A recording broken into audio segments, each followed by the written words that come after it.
Okay, we're here today to take a look at the anatomy of the eye and discuss three disease processes, their treatments, and then what nursing interventions would maybe kind of take a look like. First, we'll just go over the anatomy of the eye itself. So you have a nice little visual right here.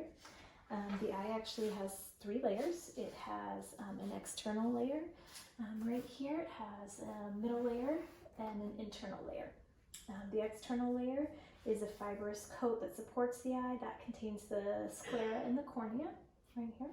The middle layer contains the carotid and ciliary body in the iris right in there.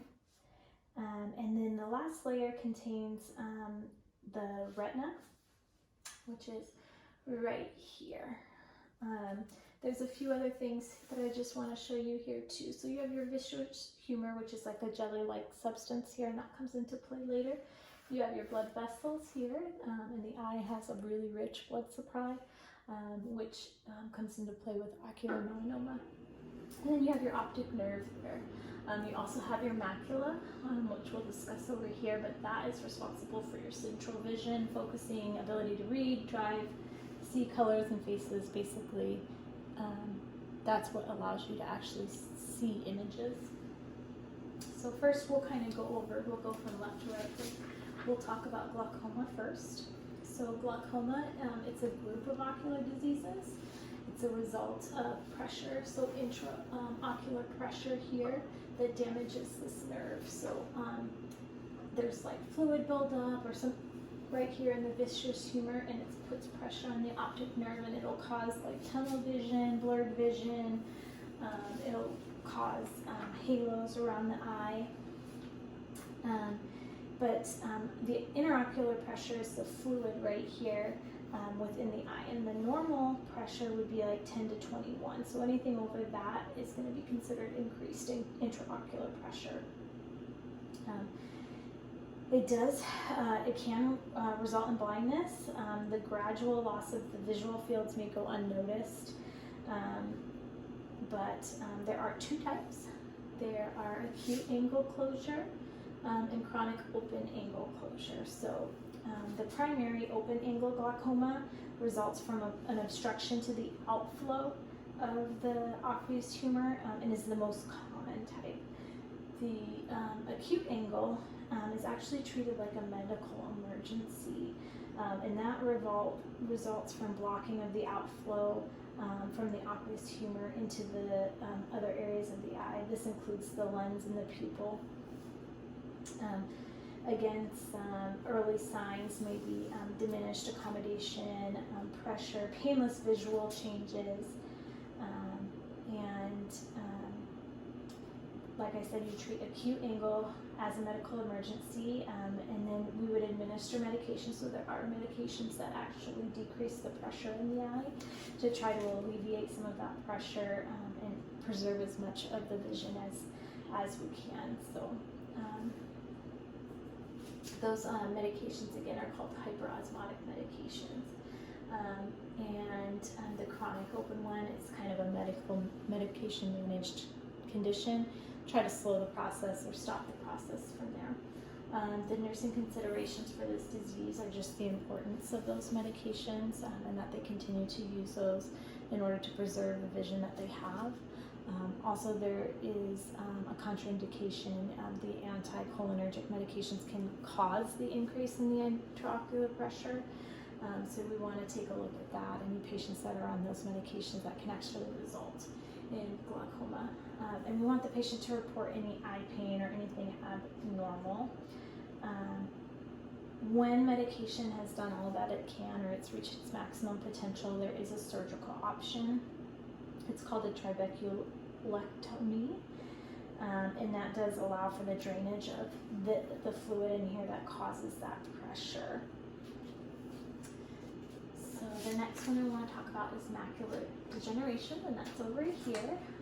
Some of the predispositions for that are cardiovascular disease, age, gender, obesity, hereditary, and tobacco use. Smoking is a big one. Like I mentioned before, the macula is right here, and it's responsible for really what we see, central vision, focusing, the ability to read, drive, do everything like that. There are two types of macular degeneration. One is considered wet, which is a more severe version, and it has to do with abnormal blood vessels in the eye, and those abnormal blood vessels can leak into the eye, causing that. And then the dry or age-related one is caused by a gradual blocking of the retina capillaries. It does lead to a decline in vision, central vision. It can leave faces, you see like a black image instead of a face. The interventions here that we can do is to assist in trying to maximize what vision is left, and provide referrals. There is laser therapy, there's anti-VEGF therapy, and really a lot of the treatment just surrounds trying to maximize the vision. There's not a cure, it's and not reversible, so trying to just maximize the vision that they have left. Patient education would be a really big one for macular degeneration. Therapeutic communication, those abilities to read and drive and do those things safely might change, that'll alter a patient's quality of life as well as their ability to do certain things. So it's really important to educate them, but it's also important to be kind and considerate, and talk to them, and provide resources. There are a bunch of resources out there to assist patients if maybe the transportation's an issue or different things that this disease process has done to affect their vision. The last one is ocular melanoma.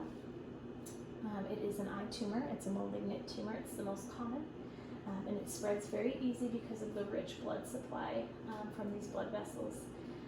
It does result in increased ocular pressure, which can cause blurry visions, and then one kind of unique manifestation is it can change the color of the iris of the eye. So those are kind of things that maybe a nurse or a clinician would be interested in taking a look at. The treatment for that actually revolves around surgery, major surgery, life-changing surgery.